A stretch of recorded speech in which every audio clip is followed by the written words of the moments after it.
Hello everyone, I am going to discuss with you the syllabus of Environmental Economics and Policy. This paper is taught the students of BA 5th SAM Economics Honours of KUK, Kurukshetra University, Kurukshetra. The paper code is 513. As far as the pattern of the paper is concerned, there will be 9 questions in paper.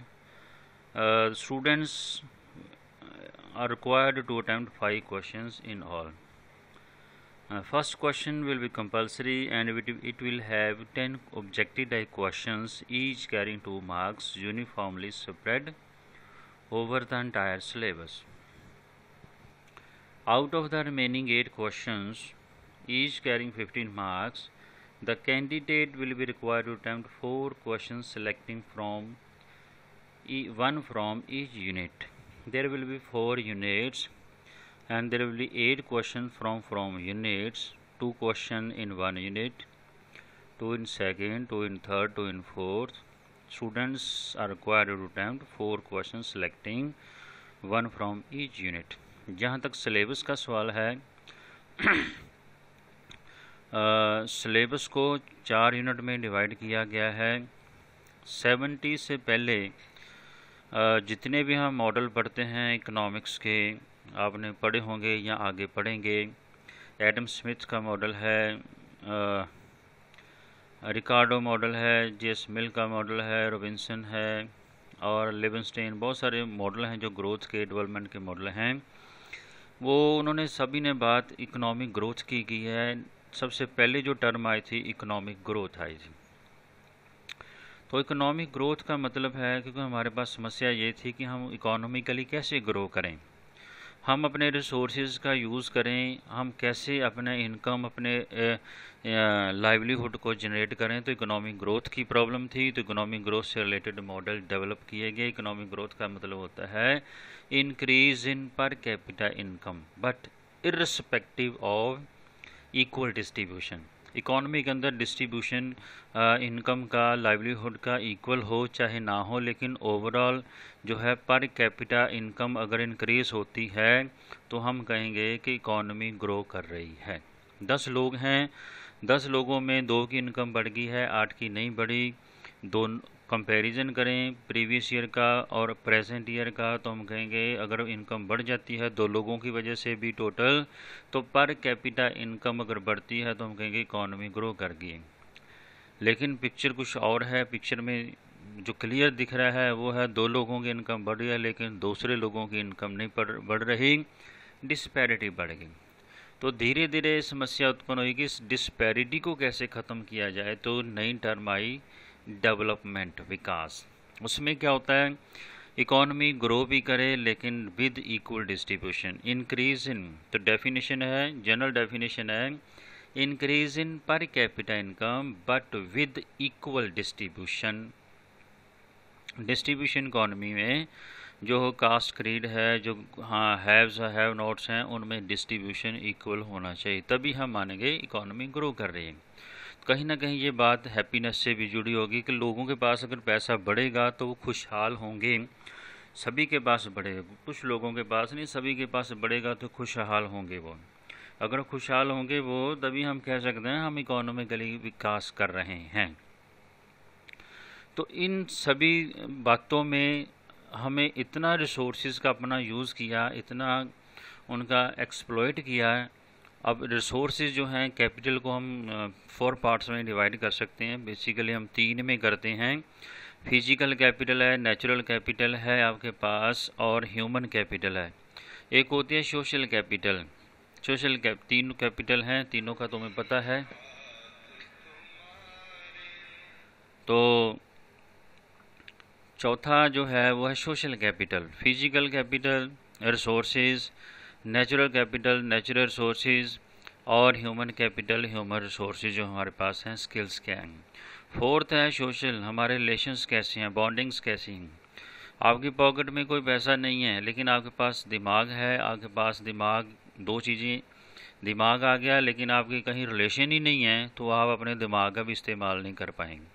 अगर आपके पास relations, आपकी bondings दूसरे लोगों के साथ हैं तो आप अपने पैसा ना होते हुए भी अपना बिजनेस कर सकते हैं। 4 तरह की कैपिटल हमारे पास है।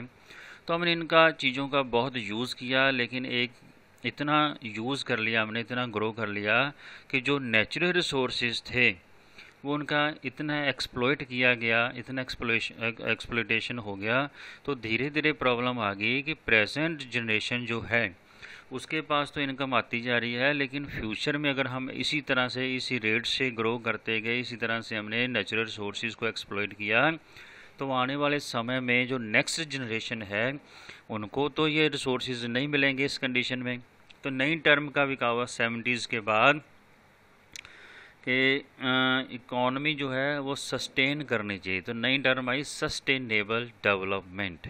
तो डेफिनेशन इसकी क्या बनी, increase in per capita income with equal distribution. Growth में इक्वल डिस्ट्रीब्यूशन नहीं है, डेवलपमेंट में इक्वल डिस्ट्रीब्यूशन है।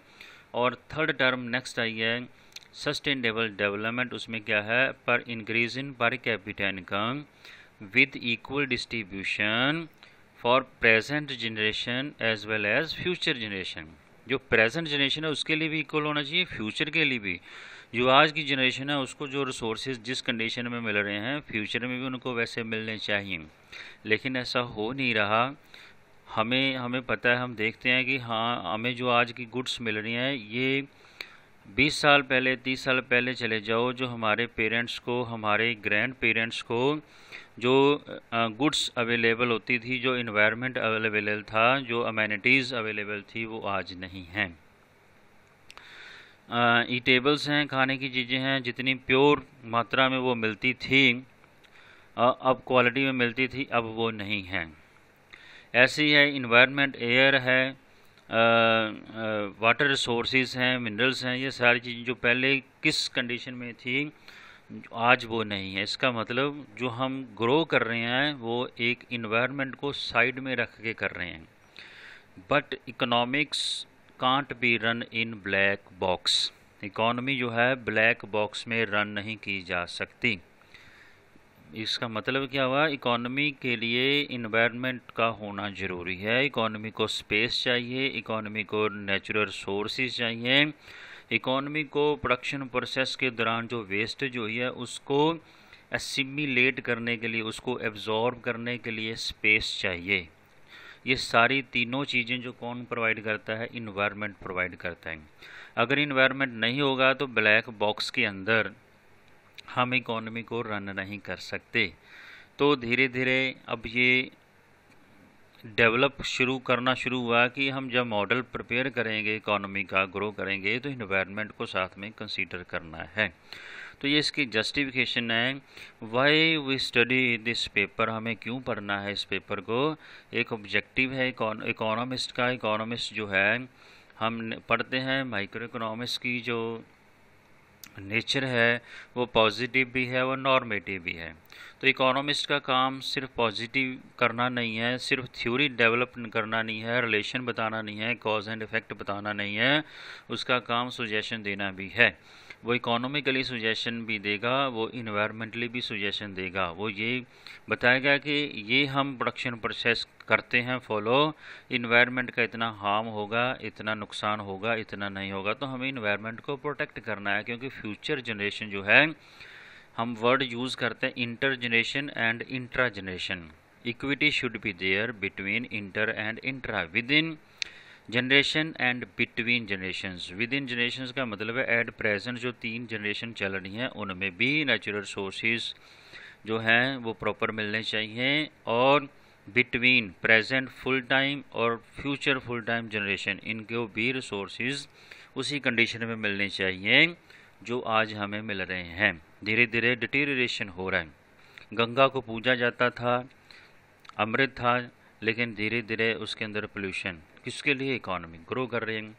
हमने इतना पैसा कमाया, इतना कमाया विकास के नाम पे, तो अगर हम उसी पोजीशन को दोबारा लेके आना चाहें, हो सकता है हमारे उससे जितने कमाए उससे डबल खर्च हमारा हो जाए, लेकिन वो पहले वाली पोजीशन नहीं आ सकती। इसका मतलब हमने कमाया नहीं है, गवाया बहुत ज़्यादा है। तो एक ऐसी इसमें टर्म आएगी, मैं थोड़ा और जस्टिफाई कर दूँ, इसमें ऐसी टर्म आएगी ग्रीन जीडीपी। एक जीडीपी सिंपल हम पढ़ते हैं ट्रेडिशनल जीडीपी। ट्रेडिशनल जीडीपी के अंदर क्या है, जो आपने 1 ईयर में, फाइनेंशियल ईयर में जो final goods and services produce किए हैं उनके प्राइसेस हैं। प्राइसेस को मल्टीप्लाई कर दो क्वांटिटी से, आपके पास जीडीपी आएगी। नेट फैक्ट्री इनकम आप इसमें ऐड कर दो तो आपके पास जो टोटल है वो जीडीपी आपकी आ गई। लेकिन ग्रीन जीडीपी का मतलब है, जैसे ग्रीन टी है वैसे ग्रीन जीडीपी है। तो ग्रीन जीडीपी का मतलब होता है कि आपने जितने भी ट्रेडिशनल जीडीपी जनरेट की है उसमें इस प्रोसेस के दौरान आपने जितना पोल्यूशन किया है उस पोल्यूशन की कॉस्ट माइनस करेंगे, और उसके बाद जितने आपने नेचुरल सोर्सेज यूज़ किए हैं उनकी इम्प्यूटेड वैल्यू, क्योंकि नेचर है, नेचर हमें फ्री में गिफ्ट प्रोवाइड कर रही है, लेकिन अगर हम इकोनॉमिकली उसकी कॉस्ट निकालें तो इकोनॉमिकली कॉस्ट तो है। पानी फ्री में मिल रहा है, पानी जो कंपनीज़ हैं वो तो फ्री में नहीं दे रही, वो तो 20 रुपये की बोतल दे रही हैं। तो उसकी इम्प्यूटेड वैल्यू अगर टोटल माइनस करें कितने आज, क्योंकि हम जितने रिसोर्सेज आज यूज़ कर रहे हैं, एक्सप्लॉइट कर रहे हैं, और वो सारे के सारे नेक्स्ट जनरेशन को नहीं मिलेंगे, एक्सप्लॉइट हो जाएंगे।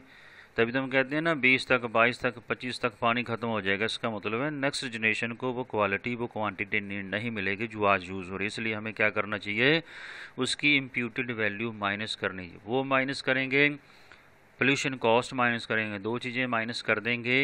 इसको कहते हैं डिप्लीशन और डिग्रेडेशन। आपने नेचुरल रिसोर्स को डिप्लीट कर दिया, ख़त्म कर दिया, पहले 20% थे आज 10 रह गए, फ्यूचर के लिए 10 रह जाएंगे, तो वो कॉस्ट। और एक होता है डिग्रेडेशन, आपने यूज़ किया, यूज़ करने के कंजम्पशन के बाद जो आपने पोल्यूशन किया वो पोल्यूट हो गया, पहले से उसकी क्वालिटी डिटीरियरेट होगी, तो वो उसकी कितनी कॉस्ट आएगी उसको रिस्टोर करने के लिए, वो माइनस करनी चाहिए। ये जब दो चीज़ें माइनस हो जाएंगी ट्रेडिशनल जीडीपी में से, तो आपके पास ग्रीन जीडीपी आ जाएगी। जैसे ग्रीन टी होती है, हमें हार्मफुल नहीं होती हमारे लिए, हम कहते हैं ना, डॉक्टर भी बताते हैं ग्रीन टी पियो जी। तो ऐसी है ग्रीन जीडीपी, अगर कैलकुलेट करना शुरू कर दें तो हमारी ट्रेडिशनल जीडीपी माइनस में चली जाएगी। मींस हम जो कमा रहे हैं वो कमा नहीं रहे, असल में हम गंवा रहे हैं। किसकी कॉस्ट पे? इन्वायरमेंट की कॉस्ट पे। तो ये जस्टिफिकेशन है कि इकोनॉमिस्ट को, एक स्टूडेंट ऑफ इकोनॉमिक्स को इन्वायरमेंट की इंपॉर्टेंस के बारे में पता होना चाहिए। तो फर्स्ट यूनिट है, फर्स्ट यूनिट में हम स्टडी करेंगे इसके अंदर environment and economy, there is a relationship. Yes, economy can't be run in black box. Economy को ब्लैक बॉक्स में रन नहीं किया जा सकता। तो फर्स्ट इसमें टॉपिक हम पढ़ेंगे, ये टॉपिक आपका फर्स्ट है, nature and scope of environmental economics. जैसे इकोनॉमिक्स की नेचर स्कोप है, इसकी नेचर कैसी है, पॉजिटिव है, नॉर्मेटिव है, इसमें क्या क्या स्टडी किया जाएगा, स्कोप क्या है इसका, तो ये सारा हम इसमें पार्ट स्टडी करेंगे। नेक्स्ट है linkage between environment and economy. Economy के अंदर और इन्वायरमेंट में लिंकेज है। इकोनॉमी को हम बिना इन्वायरमेंट के कंसीडर नहीं कर सकते, करेंगे तो सस्टेन नहीं कर पाएंगे, 10 साल, 20 साल, 50 साल नहीं कर पाएंगे हम। तो क्या रिलेशन है इकोनॉमी, जस्ट सिंपल हम पढ़ते हैं, 2 सेक्टर मॉडल है, 3 सेक्टर मॉडल है, 4 सेक्टर मॉडल है, ये मॉडल्स हैं। 2 सेक्टर में क्या होता है, प्रोड्यूसर और कंज्यूमर सेक्टर है। ये गुड्स और सर्विसेज आपस में सेल परचेज़ कर रहे हैं, लेकिन इनके गुड्स सेल परचेज़ करने में एक पिक्चर और है जो इकोनॉमिक्स में मिसिंग है, लेकिन इन्वायरमेंटल इकोनॉमिक्स में वो पिक्चर हाईलाइट होके आ रही है। वो क्या है कि इन्वायरमेंट से हमें नेचुरल सोर्सेज मिलते हैं, वो मिसिंग हैं। दूसरे मॉडल में, इकोनॉमिक्स के मॉडल में मिसिंग हैं, लेकिन इन्वायरमेंट में हम यहाँ लिंकेज में बताएंगे कि नेचुरल रिसोर्सेज इन्वायरमेंट से मिलते हैं, इकोनॉमी अपने आप ग्रो नहीं कर सकती। हमने जो ब्रेड बनाना है, अल्टीमेटली वीट कहाँ से आएगा, इन्वायरमेंट से आएगा। अगर सनलाइट नहीं होगी, वाटर नहीं होगा, तो वीट प्रोड्यूस नहीं किया जा सकता, राइस प्रोड्यूस नहीं किया जा सकता, और वेजिटेबल्स प्रोड्यूस नहीं की जा सकती। तो इन्वायरमेंट का रोल है। ड्यूरिंग प्रोडक्शन प्रोसेस आपने इन्वायरमेंट है वो रिक्रिएशनल सर्विसेज प्रोवाइड कर रहा है। सनलाइट है तो वीट प्रोड्यूस अपने आप हो रहा है, आपने बीज डाला, इरिगेशन किया, लेकिन सारा प्रोसेस नेचुरल है, इन्वायरमेंट का है, अगर वो नहीं होगा तो हम नहीं कर सकते। हम घरों के अंदर, कमरों के अंदर गेहूँ नहीं उगा सकते, वो गेहूँ जो है वो इन्वायरमेंट की सर्विसेज मिलेंगी तो उगाया जाएगा। ऐसी थर्ड इसका है, रिक्रिएशन बोल गया, पहला है रॉ मटेरियल रिक्रिएशन, तीसरा आता है असिमिलेटिव कैपेसिटी। जितना भी वेस्ट प्रोड्यूसर सेक्टर का है, कंज्यूमर सेक्टर का है, वो सारे का सारा नेचर एब्जॉर्ब कर रहे हैं। अगर नेचर एब्जॉर्ब, जितना कूड़ा करकट हम फेंकते हैं वो सारा नेचर में मिल रहा है, मिट्टी में मिल रहा है, उसको कहते हैं assimilative. Assimilative capacity means absorb करने की कैपेसिटी। अगर वो ना हो, कुछ समय के लिए भगवान एयर बंद कर दे, सनलाइट बंद कर दे, असिमिलेटिव कैपेसिटी बंद कर दे, तो यहाँ रहना मुश्किल हो जाएगा। फिर इकोनॉमी का क्या करेंगे?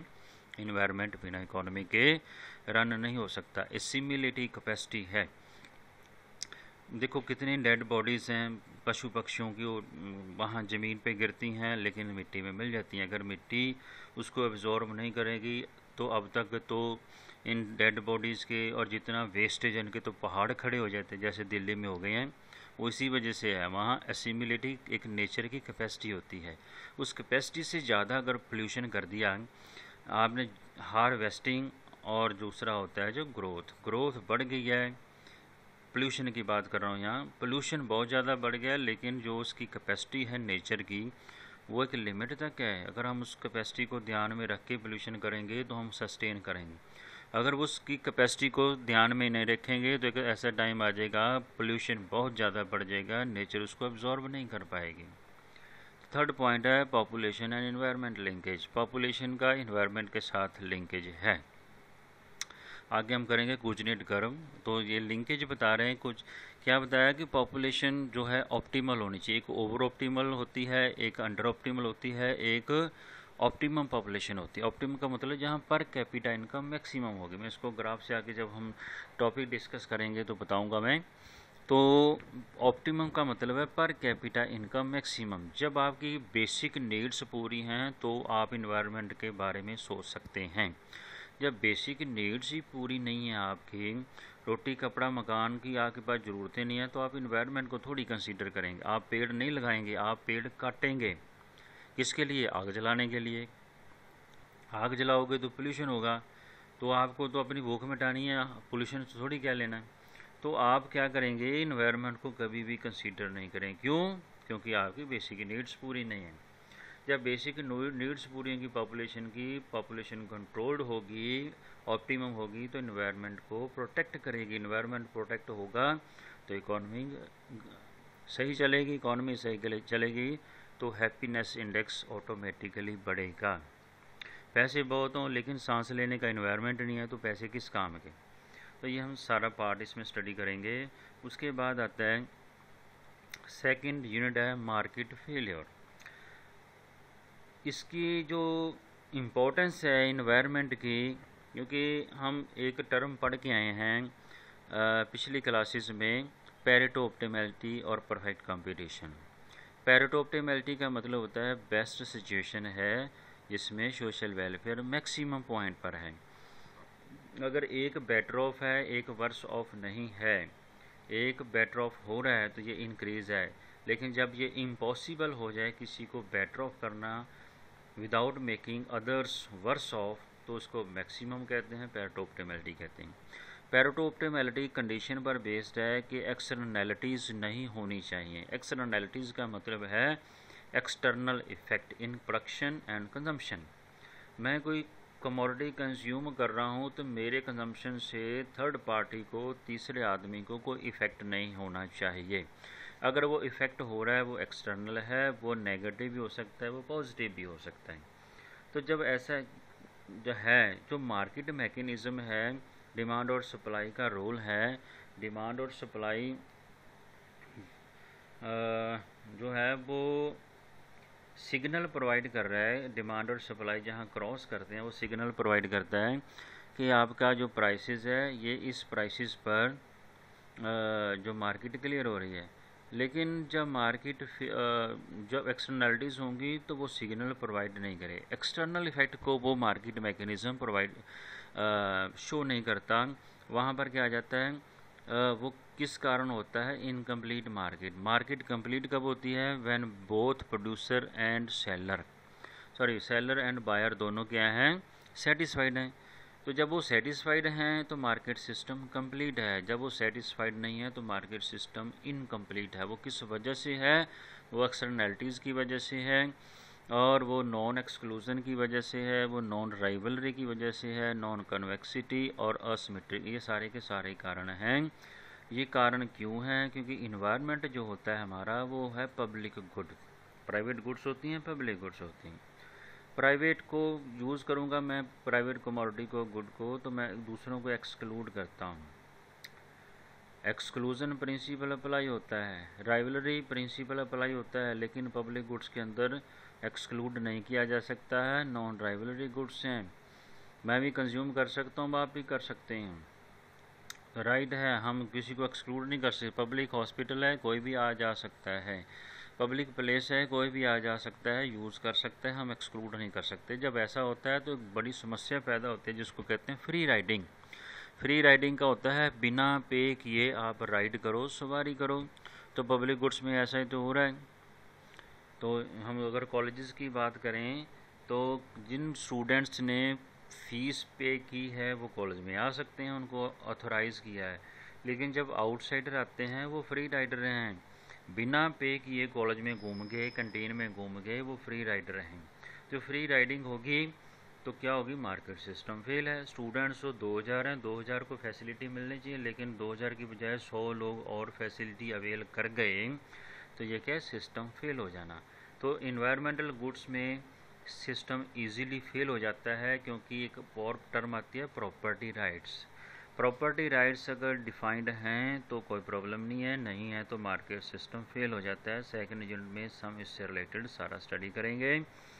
थर्ड यूनिट आता है इन्वायरमेंट एंड डेवलपमेंट, विकास, लेकिन किसके साथ? Environment. Natural sources, natural sources हमें फ्री में मिले हैं, लेकिन इसमें हम टाइप्स पढ़ेंगे। Renewable sources, no renewable sources होते हैं, किस टाइप के हैं। उसके बाद आता है एसेट मार्केट थ्योरी।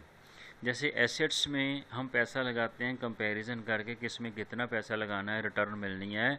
ऐसे ही नेचुरल सोर्सेज हैं, उनको हम किस लेवल तक, कहाँ तक हम उसको एक्सप्लॉइट कर सकते हैं, ये हमें एसेट मार्केट थ्योरी बताएगी। अब पेड़ जंगल हैं, जंगलों को कब काटना चाहिए? अब अजीब सा क्वेश्चन है जी। कोई कहेगा जी जब टाइम लग जाए काट लो, जब ज़रूरत है काट लो, लेकिन नहीं। पेड़ को कब काटना चाहिए? जब उस पर जो आपने इन्वेस्ट किया उससे मिलने वाली रिटर्न, जो उससे मिलने वाली रिटर्न है, वही पैसा अगर आप बैंक में लगाते तो उससे मिलने वाली रिटर्न अगर इक्वल हैं तो काटना चाहिए, क्योंकि जब उसकी ग्रोथ मैक्सिमम होगी है, ग्रोथ के बाद उसकी जो ग्राफ है धीरे धीरे डिक्रीजिंग रेट से इंक्रीज़ होगा, तो हमें उस टाइम काटना चाहिए। इसको हम डायग्राम से स्टडी करेंगे। Again concept of sustainable development, हमने शुरू कहाँ से किया? इन्वायरमेंट से शुरू किया। इन्वायरमेंट ये है, लिंकेज है, मार्केट सिस्टम फेल होता है। उसके बाद हम क्या कह रहे हैं? थर्ड में पढ़ रहे हैं सस्टेनेबल डेवलपमेंट। इंडिकेटर्स बताए जा रहे हैं कि डेवलपमेंट कैसी होनी चाहिए? सस्टेनेबल होनी चाहिए, सस्टेन करनी चाहिए, धारणीय विकास, हिंदी में कहते हैं सतत विकास, लगातार विकास होना चाहिए, ना कि एक पीढ़ी को मिल गया दूसरी को ना मिले। ये आ गया जी ग्रीन जीडीपी। ग्रीन जीडीपी पढ़ेंगे क्या होता है। जीडीपी सिंपल है, ग्रीन, ग्रीन का मतलब है हमारे लिए हार्मफुल नहीं है। कब नहीं होगी? जब हम इसमें से पोल्यूशन माइनस कर देंगे। इन्वायरमेंटल कोऑर्डिनेट कर्व, ये आपको कोऑर्डिनेट कर्व बताएगा रिलेशनशिप कि कैसे पॉपुलेशन का, कैसे पोल्यूशन का आपकी इनकम के साथ रिलेशन है। इनकम कम है तो पोल्यूशन बढ़ रहा है, इनकम एक मैक्सिमम पॉइंट पे आ गई तो आप पोल्यूशन को कंट्रोल करेंगे, लेकिन उसके बाद धीरे धीरे क्या होगा?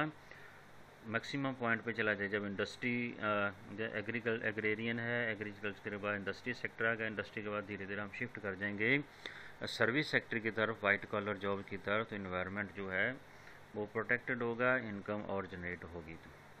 फोर्थ है लेजिस्लेशन, कानून क्या हैं? अगर ये सारी समस्याएं इन्वायरमेंट से रिलेटेड हैं तो इनको प्रोटेक्ट करने के कुछ नियम, कुछ कानून भी होने चाहिए। पोल्यूशन कॉजेज़ क्या हैं? Control, abetment. कॉजेज़ पोल्यूशन के कारण क्या है, उसको कंट्रोल कैसे किया जा सकता है, अबेट का मतलब ट्रीट कैसे किया जा सकता है। नेक्स्ट टॉपिक है environment protection mechanism in India. India में इसको प्रोटेक्ट करने के कौन से मैकेनिज़्म हैं, कौन कौन से लॉज बने हैं।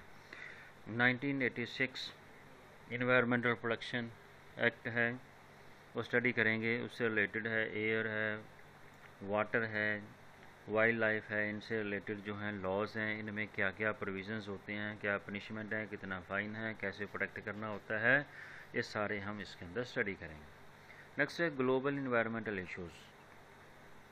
इन्वायरमेंटल इश्यूज़ आप सिर्फ क्लाइमेट चेंज का दिया है। इन्वायरमेंटल ग्लोबल, एक होता है लोकल, एक होता है ग्लोबल। लोकल में आपकी समस्याएं, आपके इंडस्ट्री लगी है उसकी प्रॉब्लम हो सकती है, उस इंडस्ट्री का, फॉर एग्जांपल आपके सिटी में कोई इंडस्ट्री है तो आपको अफेक्ट करेगी, पूरे कंट्री को नहीं करेगी, स्टेट को नहीं करेगी, कंट्री को नहीं करेगी, हो सकता है दूसरी कंट्री को भी ना करे वो। लेकिन ग्लोबल इश्यूज़ होते हैं जो पूरे वर्ल्ड को अफेक्ट कर रहे हैं। उसमें ozone depletion, ozone layer depletion ये इशू है, बायोडाइवर्सिटी का इशू है, क्लाइमेट चेंज का इशू है, ग्लोबल वार्मिंग इशू है। ये इश्यूज़ हैं जो ग्लोबल इन्वायरमेंट के हैं। लेकिन आपके सिलेबस में अब जो स्टडी है सिलेबस में हम करेंगे क्लाइमेट चेंज, क्लाइमेट चेंज होने से इन्वायरमेंट पर क्या इश्यूज़ आ रहे हैं। नेक्स्ट है ट्रेड एंड इन्वायरमेंट। अब हम पेपर में पढ़ते हैं कि माइक्रो जो पेपर आपका इंटरनेशनल ट्रेड का, कि ट्रेड जो है टर्म्स ऑफ ट्रेड फेवरेबल हैं तो हमारे लिए बेनिफिशियल है। वहाँ तो सिर्फ ट्रेड की बात होती है, लेकिन साथ में इन्वायरमेंट को कंसीडर करें। क्या गुड्स आप जो एक्सपोर्ट कर रहे हैं या इंपोर्ट कर रहे हैं, इंपोर्टिंग एक्सपोर्टिंग कंट्री पर उन गुड्स का इन्वायरमेंटल इफ़ेक्ट कैसा है। अगर हम कोई कमोडिटी है, गुड्स इंपोर्ट कर रहे हैं, उनका नेगेटिव इम्पैक्ट हमारे ऊपर आ रहा है इन्वायरमेंट का, तो हम उसको नहीं करेंगे। सिर्फ उस टाइम वहाँ जीडीपी नहीं देखेंगे, हमें इन्वायरमेंट को भी प्रोटेक्ट करना है। ऐसा ना हो कि हमने इतने गुड्स तो मंगवा ले लेकिन उनसे हमारे कंट्री के इतना इन्वायरमेंटली इश्यूज क्रिएट हो गए तो हमें उससे ज़्यादा खर्च हमें करना पड़े। ये सारे का सारा सिलेबस है, बड़ा इंफॉर्मेटिव सिलेबस है। तो ये 1 बाय 1 हम सारे टॉपिक आने वाले टाइम में जो है स्टडी करेंगे। तो उम्मीद है कि आपको अच्छा लगा होगा। इससे रिलेटेड जो आपके रेफरेंसेस हैं, जो बुक्स हैं, सजेस्टेड रीडिंग्स हैं, निक हैनले की बुक है, यू शंकर की बुक है, बाकी और जो आपके पास हैं हॉलैंड हवेरियन की बुक है, श्यारी व्यासलो की बुक है, भट्टाचार्य है, और कुछ एक टॉपिक आपके हैं TR जैन VK पब्लिकेशन की बुक्स के हैं। तो उम्मीद है कि आपको अच्छा लगा होगा और आपने आगे आने वाले टाइम में बाकी टॉपिक्स भी देखने हैं और स्टडी करने हैं। Thank you very much, have a nice day, stay at home, stay safe. Thank you, bye bye.